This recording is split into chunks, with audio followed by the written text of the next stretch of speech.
Hey guys, welcome back, episode 21. We've been focusing up to now really about discussing mobility type issues and some solutions for working through regional parts of ourselves.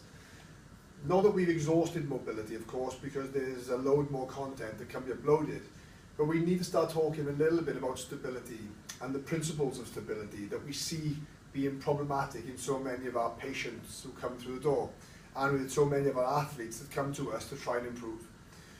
So one thing I want to talk about a little bit is about a lack of understanding about how to attain what I would consider to be active stability. I like to break up stability into different types of categories, and the three that I tend to describe to my patients are as follows. We have active stability, which is your conscious ability to put yourself into a good position and sustain that position. Second is reactive stability. It's your ability to be able to organize quickly once the demands change and become dynamic. The third type is for our endurance guys, which is purely a sustained stability, a much lower level contraction which can be sustained over a period of time. Today I want to talk a little bit about the fact that these positions are essentially universally the same. What we're going to try and get across to you today is the fact that what we see with our athletes being the biggest failure is their inability first to attain active positions of stability.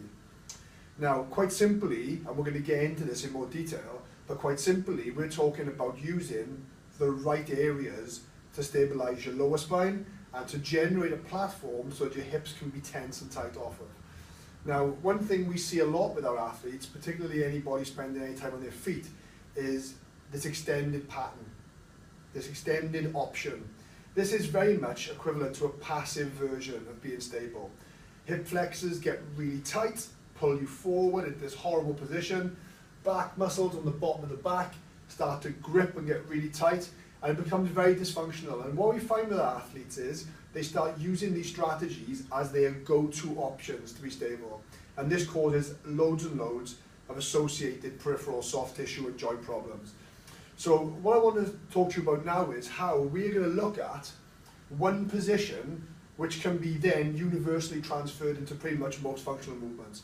And what we're talking about, of course, is having good rib cage position, having a braced lower abdominal region, and having active glutes as you're moving through your functional patterns.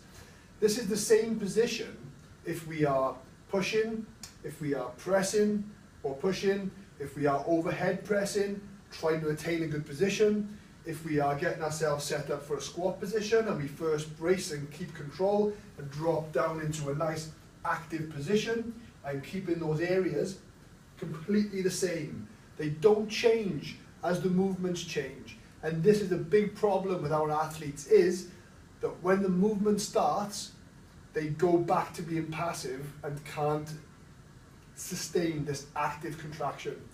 So in the next episodes, we're going to start talking about some of the really early level breakdowns for this.